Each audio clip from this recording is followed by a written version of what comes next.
Hey everyone, welcome to Sign of the Times. Thank you for joining us today, this beautiful day. It is a beautiful day, not because of the weather outside, but it's a beautiful day.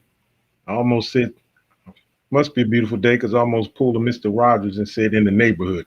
Beautiful day because this is the day the Lord has made. Thank you for joining us on Sign of the Times. We want to thank you for allowing us to come into your homes, your place of business. If you're riding along, wherever you are today, just want to say thank you for allowing us to spend this time with you in which we can talk about the signs of the times and talk about the things that are going on in our world. We've had a wonderful ride so far. Last week was so powerful. We're going to talk a little bit about that. This week, we're dealing with financial stuff, the impact of this virus, the impact of what's going on in our society. But we have a special guest for you today, and we're just going to have a good conversation.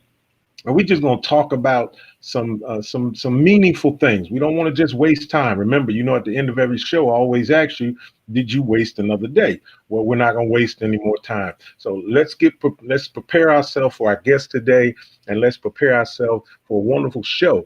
Before that happens, let's take your little business, and we'll come right back with our guest.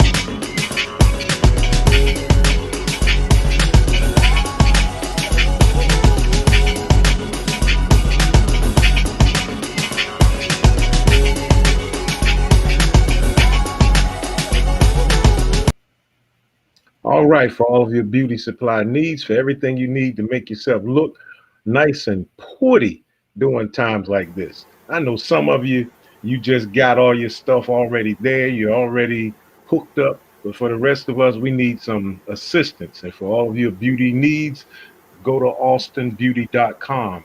You can order your Brazilian hair, ladies, your bundles, your hair bundles. You can order your ponytails. You can order your lashes. You men can order clippers so you can give yourself a fresh cut. You need to practice because I'm telling you, during times like this, I felt sorry for a lot of men that were walking around looking like Wolfman Jack. I've been hooking myself up for years. Beard oil, everything. Get yourself together. Help me join today on Signs of the Time, a dear friend of mine, all the way from way down in Charlotte, North Carolina, by way of Boston, Massachusetts. Elder Prince Woodbury, thank you for joining me, my brother.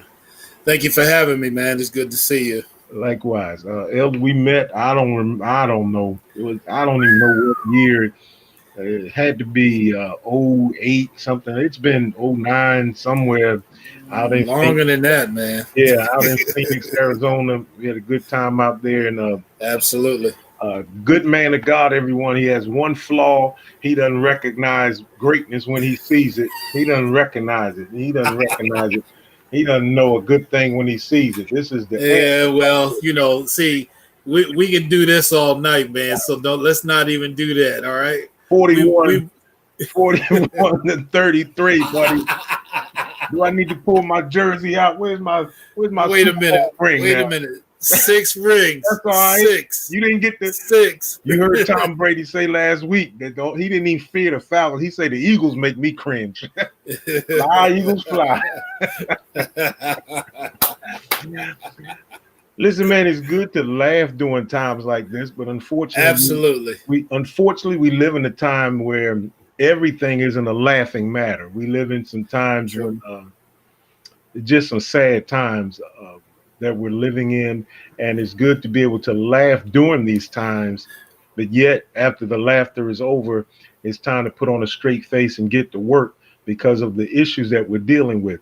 Last week was the memorial service of George Lloyd, and I remember doing that, watching that memorial service. Reverend Al Sharpton had everyone to stand for that 8 minute period of time. I think it was 8:48, and I actually did. He asked everyone to stand. I didn't stand. I knelt during that period of time.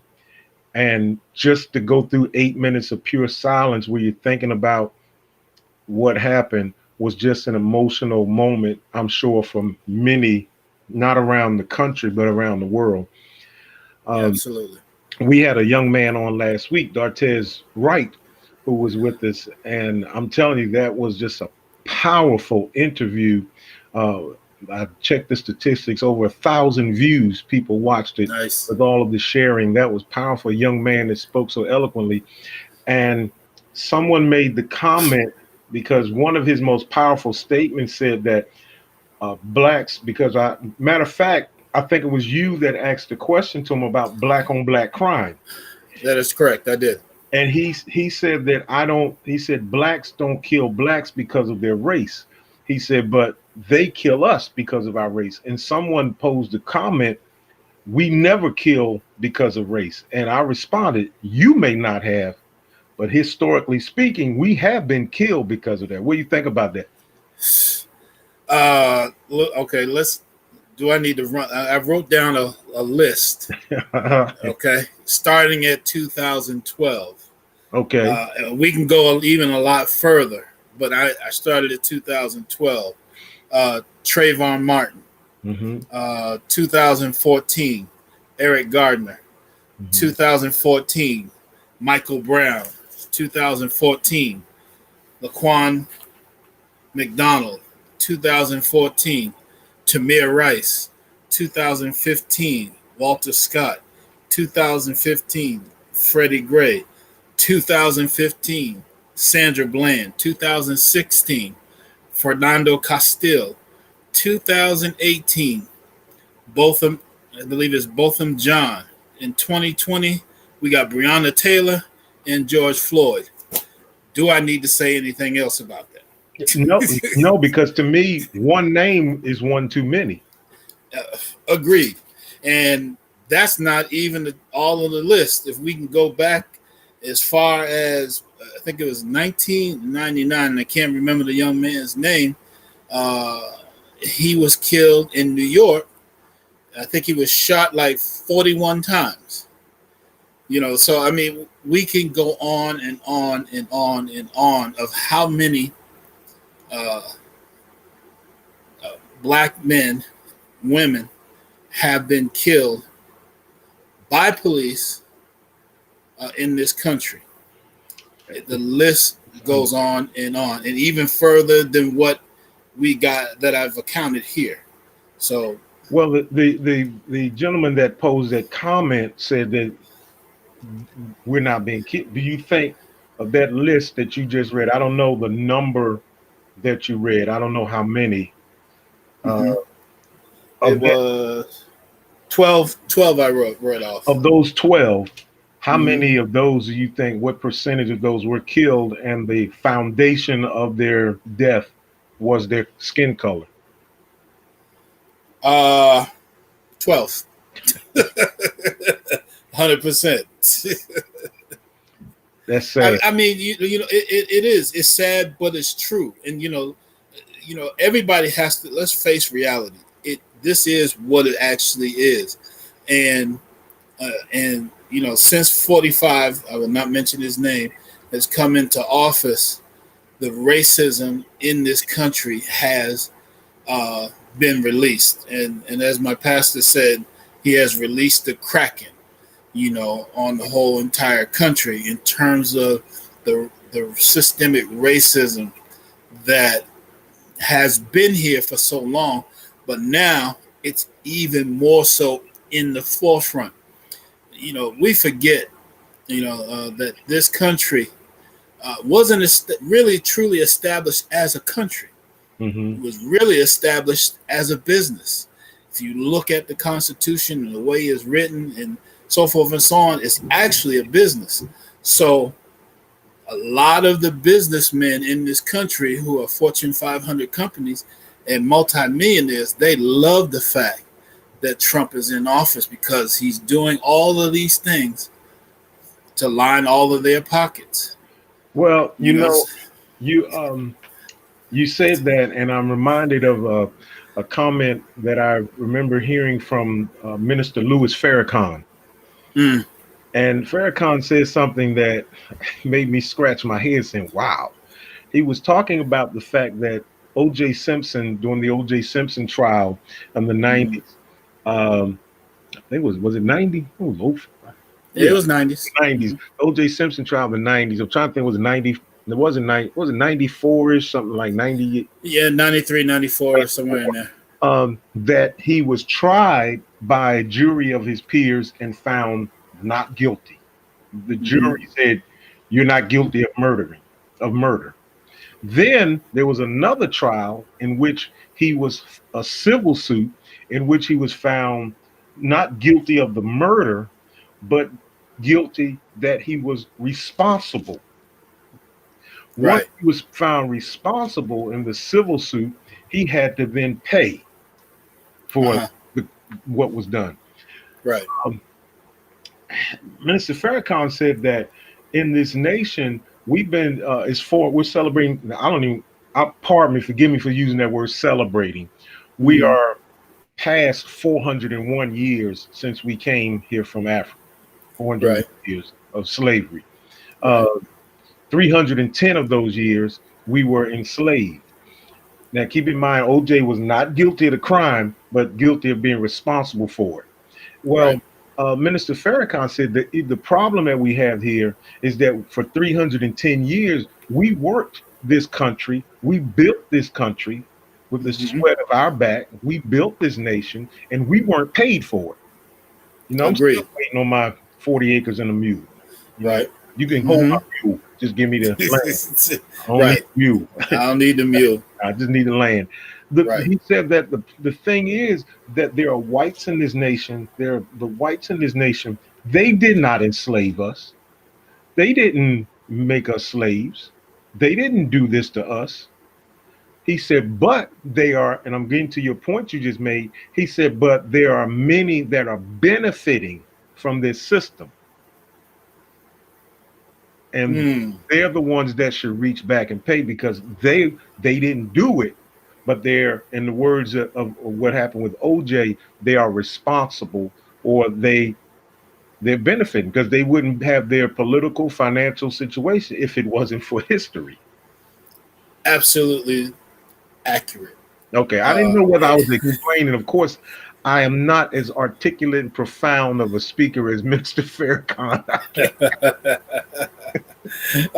yeah, I totally understand, and I totally agree with him. Uh, yeah, somebody needs to pay, and those you think about it. You and I pay more in taxes, federal taxes, than most Fortune 500 companies. Wow. But we don't pay. We pay more federal taxes than most Fortune 500 companies do. They get all these tax breaks. The United States bails them out when they screw up. They Hmm. take our money and they help bail them out. And it's just a perpetual cycle that keeps going and going and going and going. And the system has been rigged. Not only are we dealing with this with racism, but we're also Mm-hmm. in the middle of what I'm so afraid of. We're in the middle of this pandemic, and Right. I get a little, I get a little radical sometimes. I get a little frustrated because I don't want to get sick, but then I get frustrated because I think people have not taken it serious. It seems like now the more I get out, um, I know you have a mask. I'm sure you have a mask somewhere. I keep one. Yeah. Well, I've been keeping them in the car. I have one around here somewhere, Yeah. but Yeah. I got one right here. Yeah.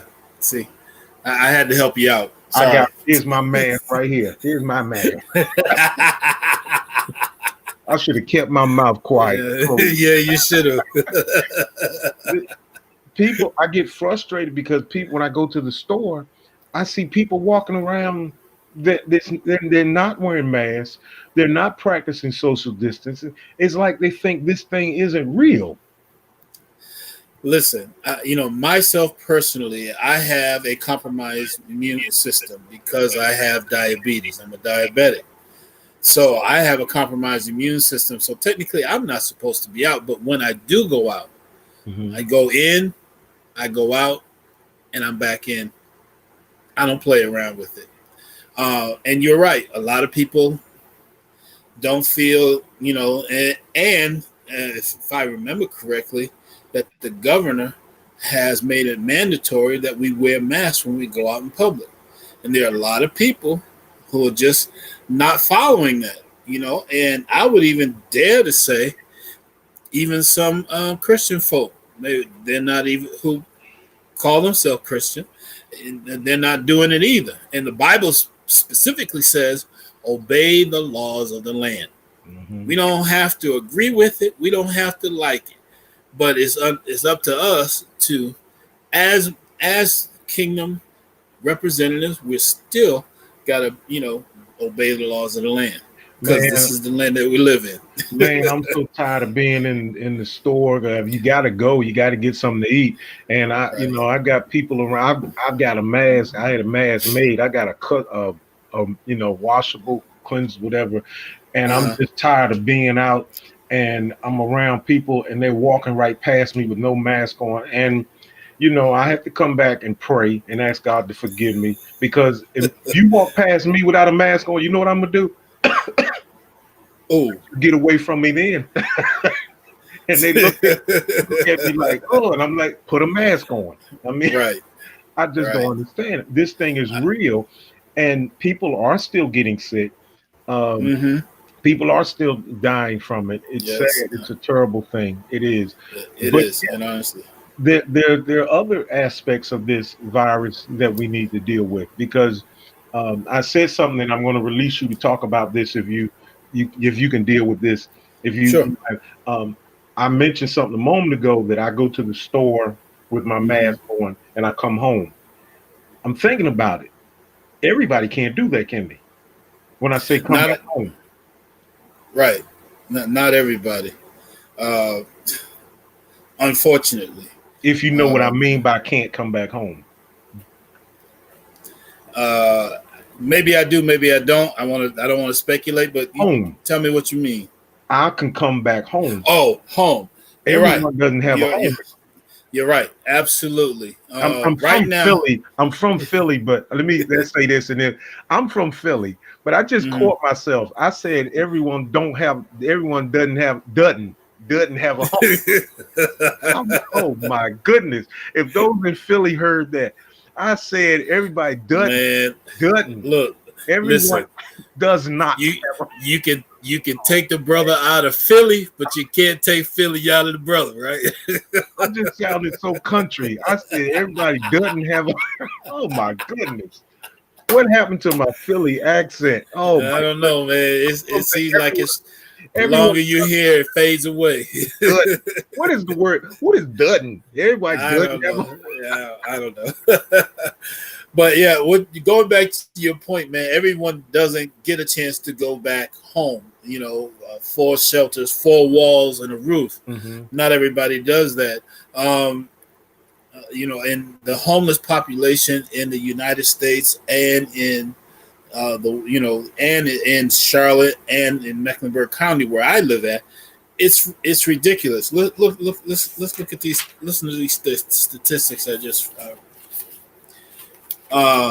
In the United States, as of January 13th, 2020, there are 567,715 people homeless. That's more than a half a million people in the most powerful country in the world. That doesn't make sense. Now look at this. North Carolina, at any given day, there are 9,268 people on the streets. Let me Now, let me mm-hmm, interrupt you right there. Let me sure. interrupt you right there. I think that the problem that I think that we have with those numbers, you said in North Carolina there are about 9,000 homeless people. Let Mm-hmm, me share with why I think that's kind of hard for us to grasp. You come from what city in I'm from Boston. Boston? Yes, I'm sir. from Philly. We both Right. come from major cities. Right. If you tell me there are 9,000 homeless people in Boston or 9,000 homeless people in Philadelphia, I will scratch my head and say, yeah, wow, that's a big number. And I can kind of see that. But can I wrap my head around that if I'm hearing that number in a state like North Carolina, in which the majority of the state is rural? I can't wrap Mm, my head around it because you drive through some of the rural counties and you never see homeless people. You go to Boston or Philly. I grew up in Philly where you would see homeless people laying on the subway grate, right. Mm-hmm. laying on the street in cardboard boxes. Same in Boston. In the Same in back Boston. alleys. Yeah, same in the back alleys of Copley Square. They got homes made out of cardboard Right. boxes. Because I used to feed the homeless. I used to do that, I did feed the too. homeless. Yeah. But, Right. so we would go back there and, see them, give them their food, soup, blankets, socks, Right. see dudes sleeping on grates, just like you mentioned, and these are the people that are physically on the street. Now, we're not talking about the ones who are living in shelters, Right. Right. who living in hotels that are Right. provided Those by the numbers are shelter right. systems. Right. Now, if you roll through Uptown in Charlotte, you will see, literally with your own eyes, you will see the number of homeless people sleeping on the street because So, they got tents now. but so that the numbers that you're given, the 9,000, can we say that they are limited to your city? Because if you go to like my guest Dartez Wright, I mentioned that he's in Warren County. Mm-hmm. There are no people sleeping on the side. There's no sidewalks in Warren County. I mean, Right. other than downtown. Downtown Warren County, the city, the county seat of Warrenton, North Carolina, they have sidewalks, but I don't ever recall seeing a homeless person laying on the streets of that small town. And because this state is made up of so many small towns and little, little minor cities and little, I guess, let me say this, because North Carolina is made up of a bunch of Mayberries, and I don't mean that in a negative way. Right. I get it. Right. I I don't know what understand. other. But Go ahead. look at this. Look at this statistic. Okay, so we got 9,268 at any given time homeless in Charlotte. Now, that's out of every 10,000 people, there are 9 people without homes. Wow. Check this out. Now, just in Mecklenburg County, where I live, there's over 3,569. So over a third is just here in Mecklenburg County. Okay. Okay. So now we getting real numbers here. Uh-huh. Now what's on the street versus in the shelters, I haven't been able to, gather all that kind of information, but as a whole, we're looking at about 9,000, about 3,000, 3,500, a little over 3,500 people that are without homes in Charlotte. Now, I'm working on a business program, a business plan, my own personal business that will help with the homelessness population and issues here in the Charlotte area, and it can be done nationwide as well. Mm-hmm. Here's how it can be done. There is a big movement that is going on using shipping containers Right. for building homes.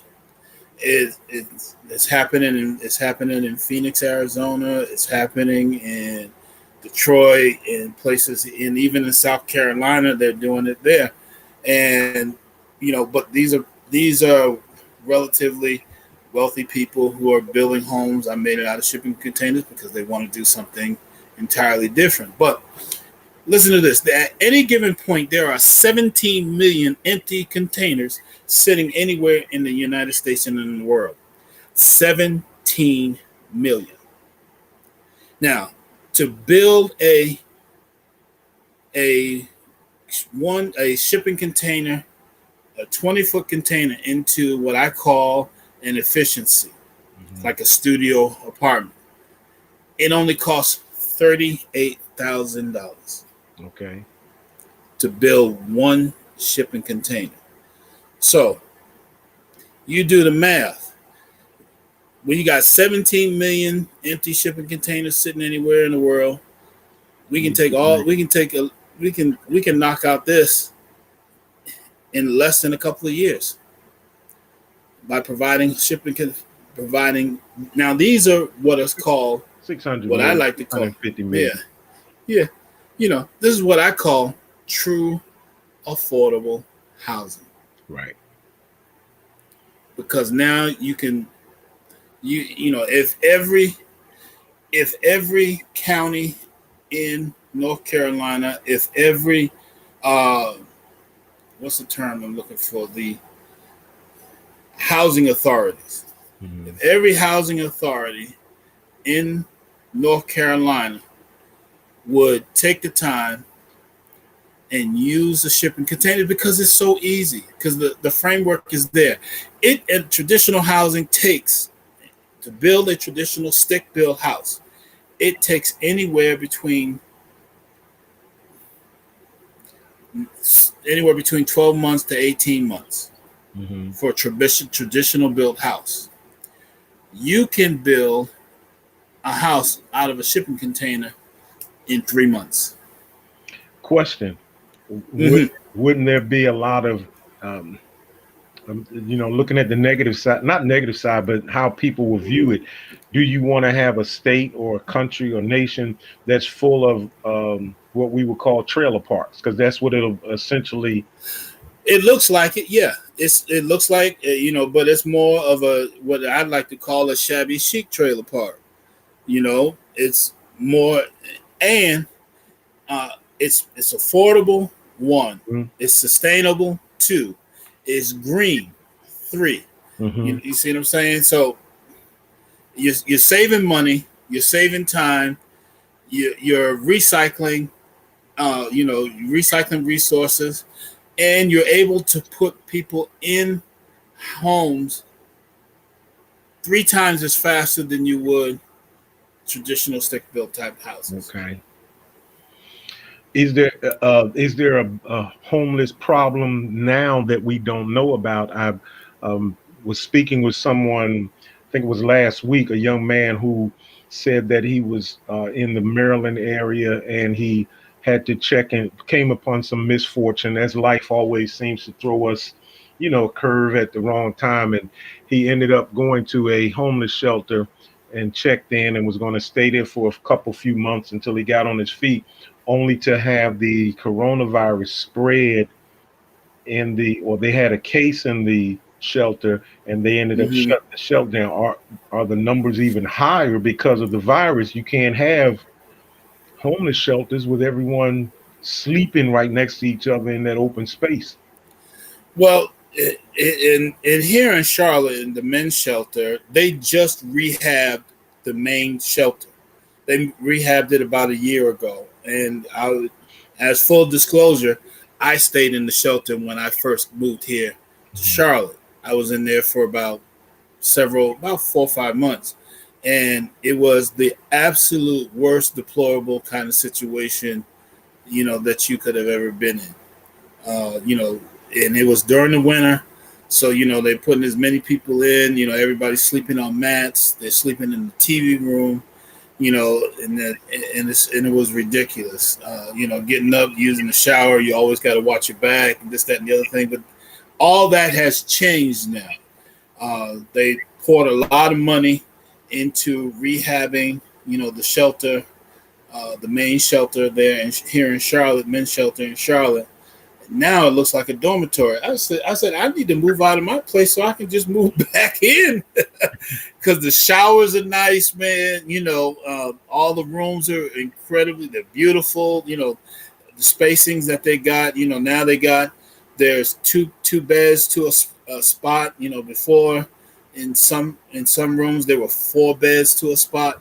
So they changed up all the dynamics on that. So it's a lot better now, and it's more accommodating, and it's more comfortable, being there. So it's changed a lot. So Uh, in terms of the social distancing, they use I've seen a lot of them who because I have put all my mail sent over to what's called the urban ministries there, and I go get my mail. So I still see a lot of them. I still see a lot of guys that I was in the shelter with from time to time. They're all practicing social distancing. They are wearing masks and things like that. They do what they have to do. Most of them to do what they have to do in order to maintain them being safe, because they're the most vulnerable out of the whole entire community, along with the Mhm. elderly, those who have compromised immune systems. They're just as vulnerable because they're out there in the street. And so, yeah, I hope Well, that answered that. yeah, it does, and it's leading to my next question. I was thinking about it while you were talking that because the reason why we go to a shelter is to quote unquote get on our feet. Once I Right. get out of the shelter and go get on my feet, uh, am I? And I hope I'm not intertwining our first topic with this one. I stay in the shelter. I try to get on my feet. I want to make a new start. Am I at a disadvantage for two reasons? Because I've been in a shelter, uh, because I'm a male, and because of my skin color. Am I at a disadvantage with getting on my feet? And Well, finding some and, people and the reason I'm asking that is because I'm thinking mhm. about once I get out of the shelter, I need somewhere to stay. Am I able? Am I at a disadvantage with finding good housing when I get out? Yeah. Well, fortunately for me, uh, my situation was real unique. I happened to run into an old college buddy who was going through a divorce, and I was in the shelter. I had a job, and as a result of him going through divorce, going through a separation, me and him roomed up together. Mhm. So that that worked out for me. Now there are a lot of men that that I remember who did have some had issues. They did help place people because they did have different housing or places that they work with. Who would take guys in from the shelter who have a proven track record that they have a job and so forth and so on. And they're able to afford the rent, so they do a lot to help them get back on their feet.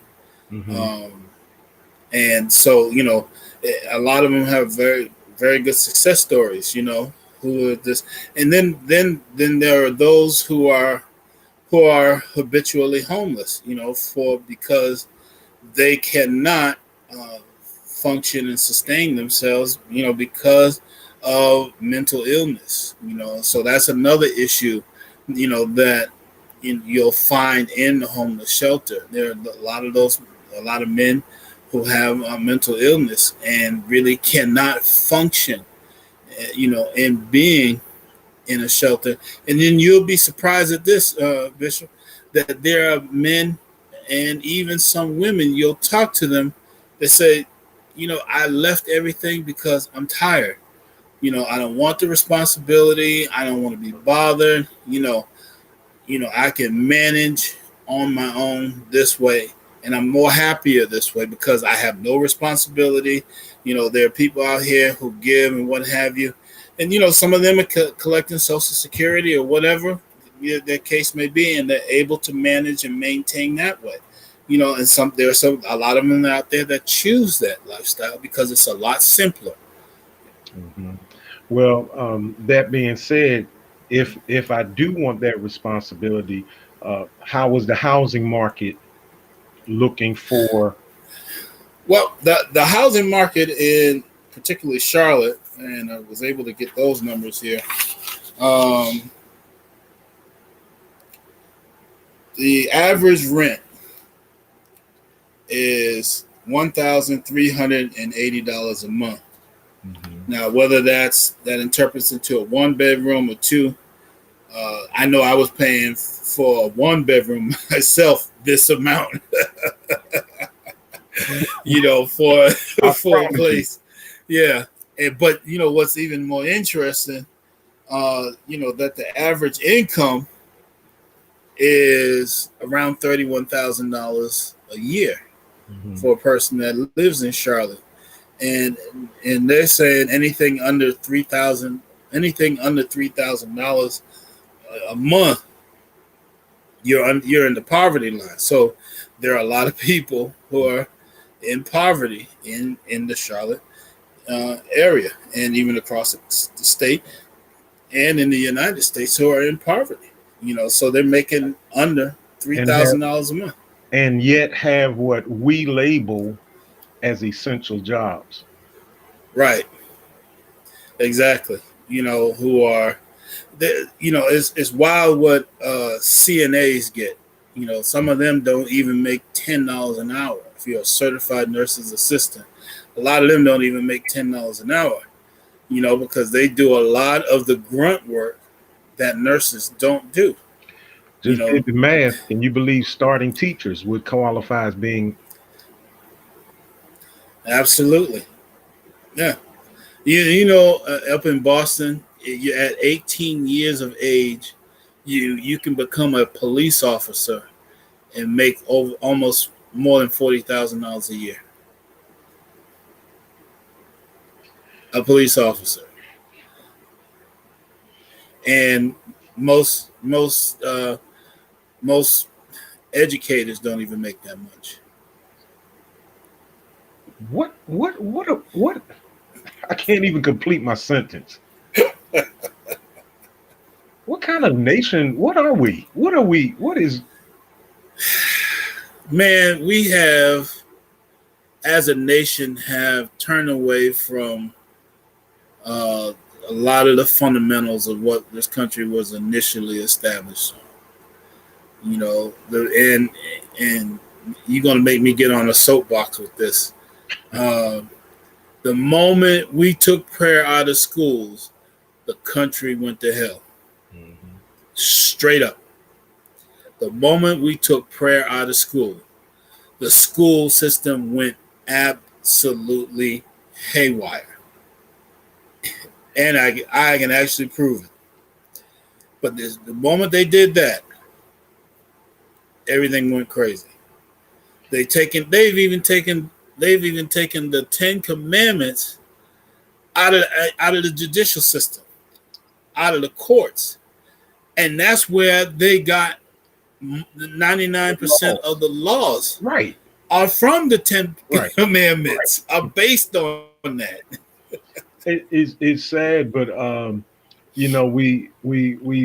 we have devalued, in my opinion, education.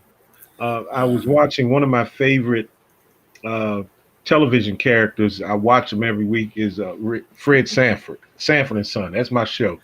I think Red I've seen Fox. every episode that he ever made of Sanford and Son. There was a Mm-hmm. scene in which he was talking about with his son about finances, and he said something that was funny, but then he said something that made me think a little deeper. He said to his son, "Son, in this country, you have the haves and the And have-nots." have-nots.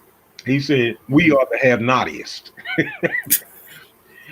He said, but he said, if the haves took half of what they had and gave it to Mm-hmm. the have-nots, then the haves would still have, and the have-nots would have. What he was saying was, if you got it, give me half, and we'll both be half. That was funny, but the problem with that is the have-nots don't know what to do with it, and will, in a matter of minutes, become have-nots again. The reason why Agreed. they don't know what to do with it is because the haves have an emphasis on education, whereas the have-nots are just so excited to get it, we don't teach them what to do with it. That's why Right. this stimulus package that came out is gone for most people, because it was TV, Jordans, whatever. Right. Mm-hmm. Right. Right. Exactly.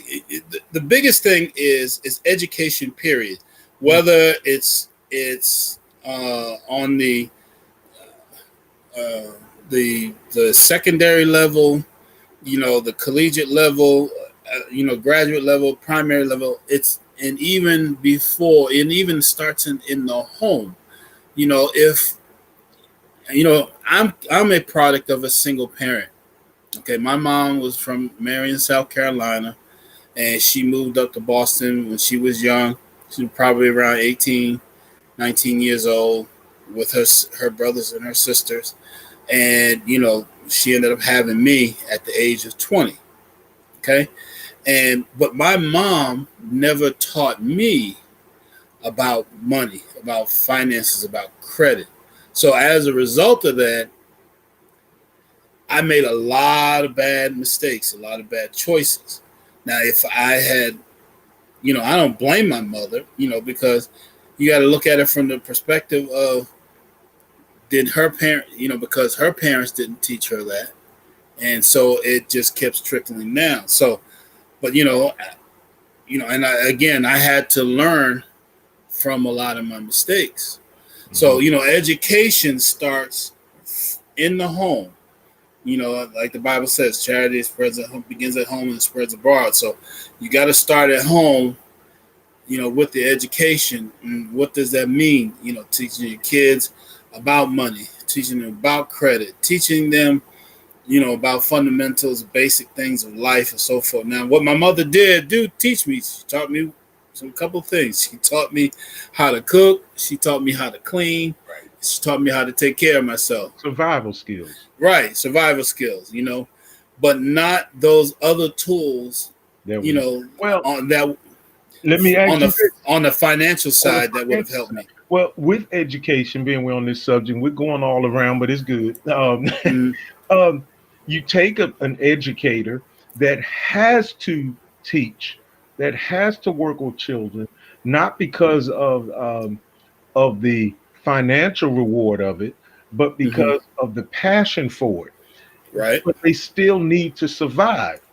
And right. so you mentioned getting on a soapbox. I'm gonna get on one. I ran for office 4 years ago. I'm not running again, so I don't care that this is unpopular.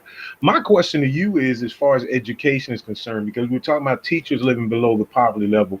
If you have a teacher that's below the poverty level, imagine what the teacher assistant is. Now that teacher assistant is below the poverty level. Yet Right. that assistant is the one that's working hands on with the children, that's Right. handling the clerical work, that's wiping noses with the kids, that's sitting down in a little with 4 or 5 students that are on your lower level, helping to pull them up.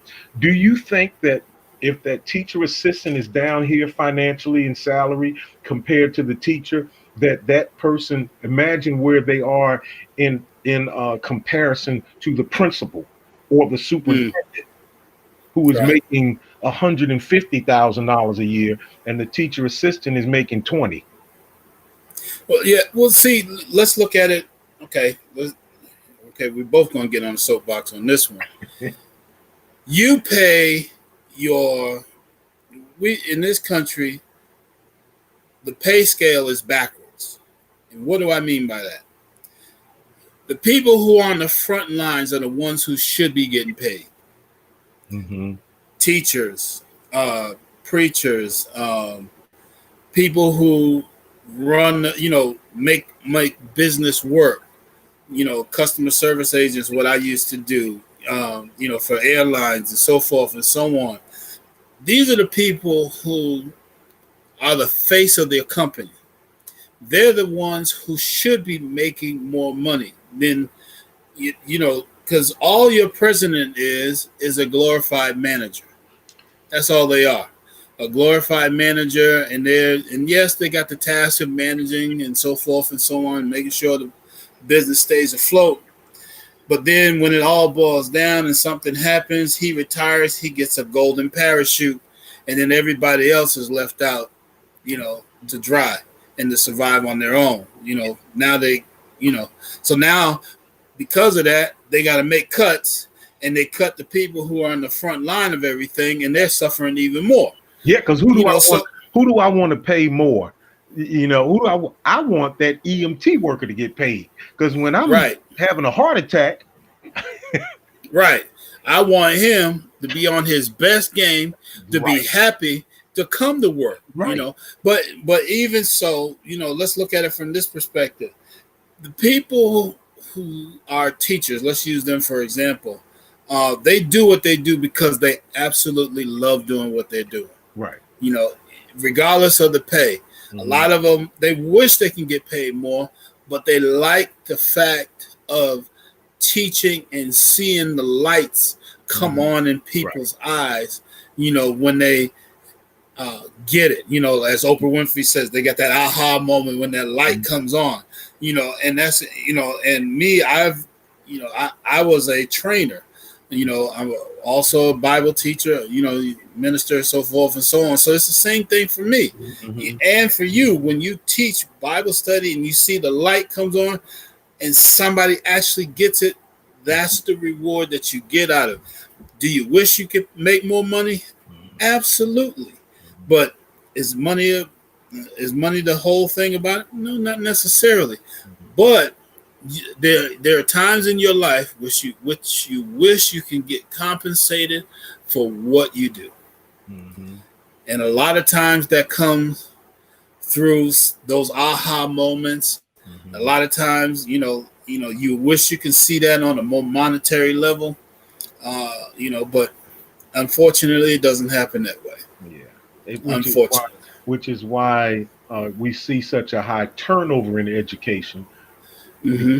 because people are saying, you know what, I love to teach, and North Carolina has given me my first opportunity to teach, but Mm-hmm. I can teach and make more money in Houston than I can in North Carolina. Who Right. suffers?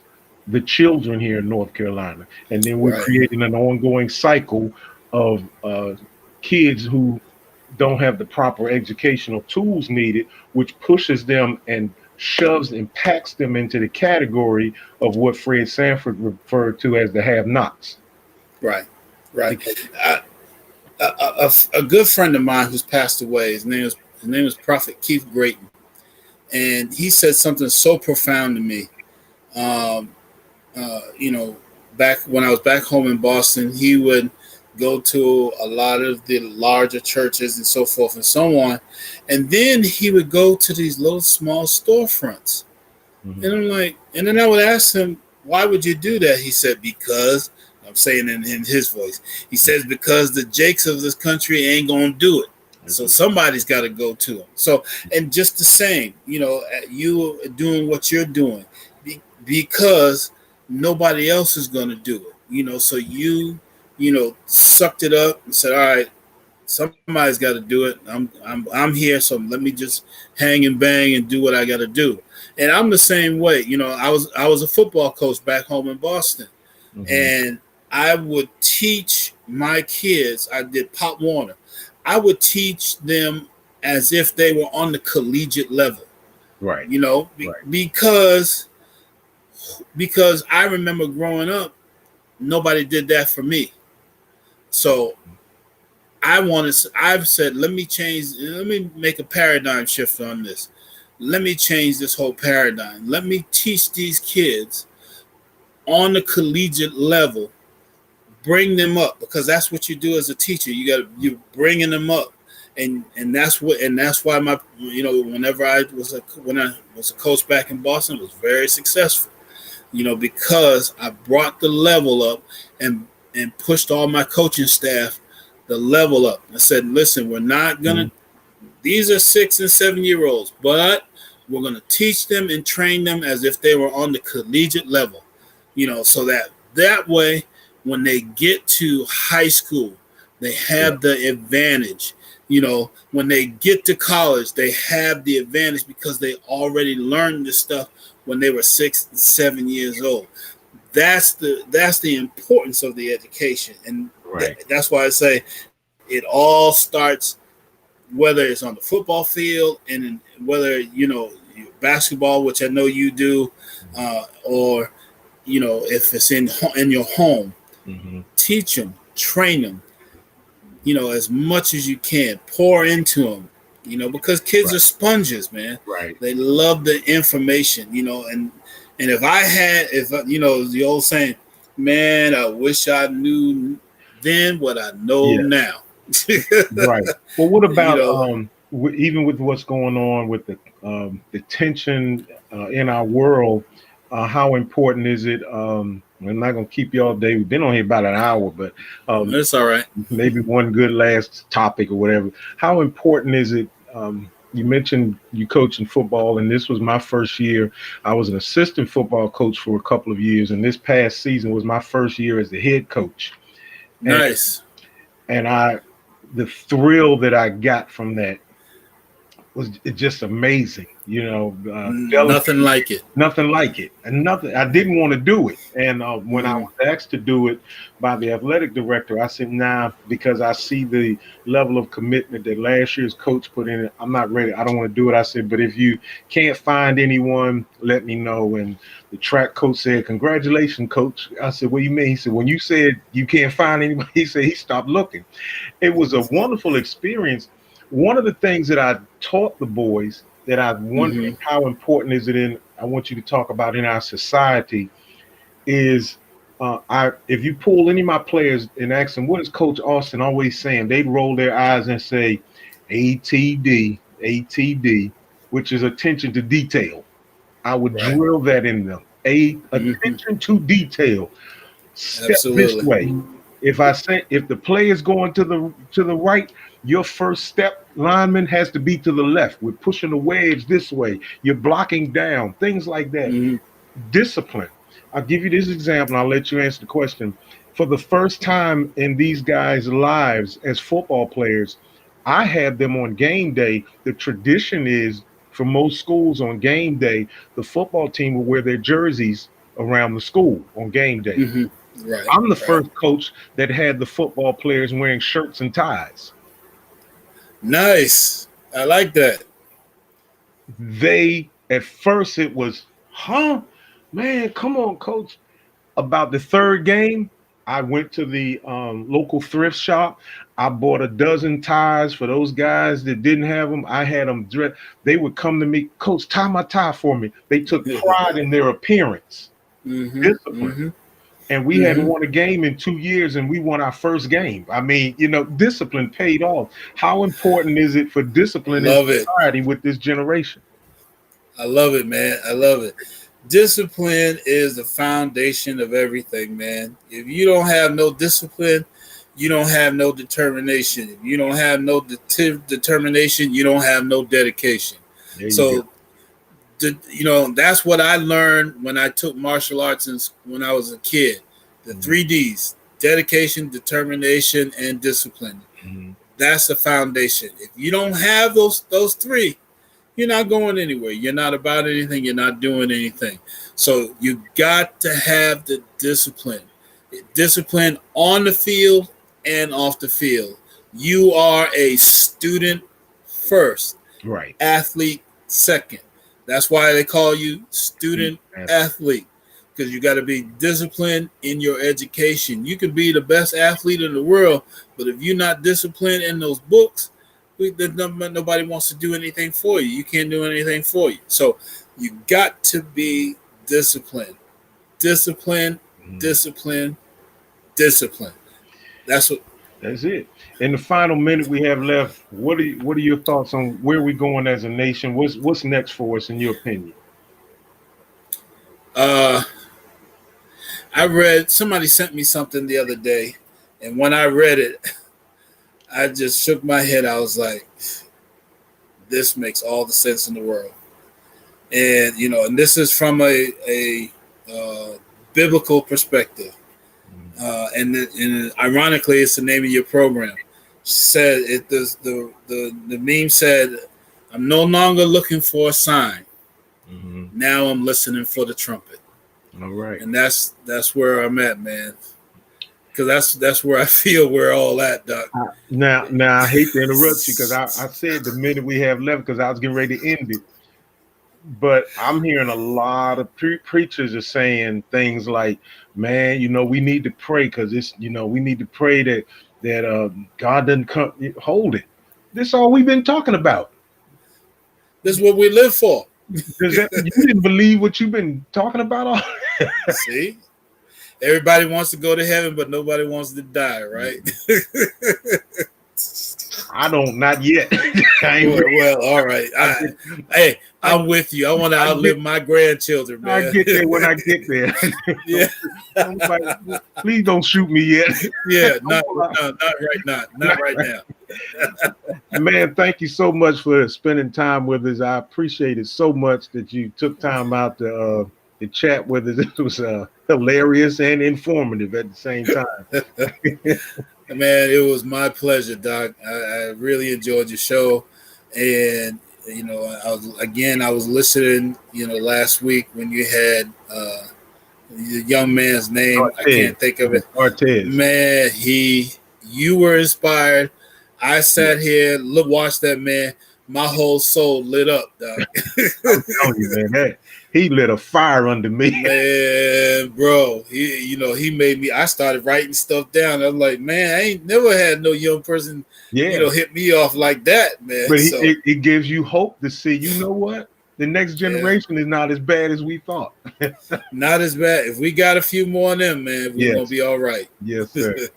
All right, man. I appreciate you, man, so much, and we'll get you back real soon, and we can spend a little more time together. Absolutely, anytime, Bishop. All My right. pleasure. Take care, Elder. You too, man. All right. God Yeah. bless. Bless you too. Want to thank God for Elder Prince Woodbury joining us today. This was awesome. I really enjoyed it. Um, just having an opportunity to talk to someone that just knows this stuff and to shed some light on our society. Things may be going good for you, but things may be a little rough for someone else, but yet giving us the hope that we need. I want to challenge you to help us. As you can see, our connection across the bottom of the screen scrolling. If the Lord lays on your heart, if you just feel like you want to help us to come back every day, we're airing on Facebook daily as well as on YouTube. Go to YouTube channel and look for David Alston, Alston. There may be many, but just look for the face and you'll see me. And I want you to subscribe to it so that you can see when we post interviews. We oftentimes post interviews to YouTube uh, before you even see them on Facebook. We'll do a YouTube interview show and then you'll see it here. If you subscribe, you'll be able to see it. We're going to be trying to get on other social media networks as permitted. I thank you for your support. Some of you have really been supporting. Some of you really been pouring into us, and that's why we're still here. That's why we're still able to come to you with shows like we did with Dartez and Dr. Gardner and Dr. Walker and others that's been on, Bishop Jones, Bishop Dixon. We've been able to do a business week. We had Mother's Week in which we had Miss Donna Taylor. Those of you that remember Mother's Week, we had Miss Donna Taylor on that Monday. Please keep her and her family in prayer as she lost her husband last week. It was a terrible situation when you lose a loved one like that. And so please keep Miss Donna Taylor in prayer and that family, their children, during these difficult days.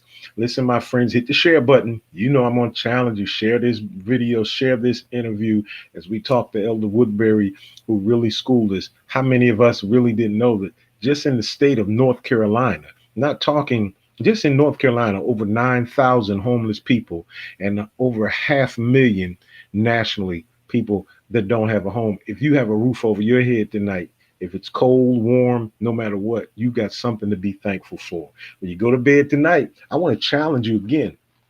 Look yourself in the mirror and ask yourself a question. Did I do something to work toward my destiny, or did I simply waste another day? I'll see you right here tomorrow with more Sign of the Time. And remember, I love you, and there's nothing you can do about it.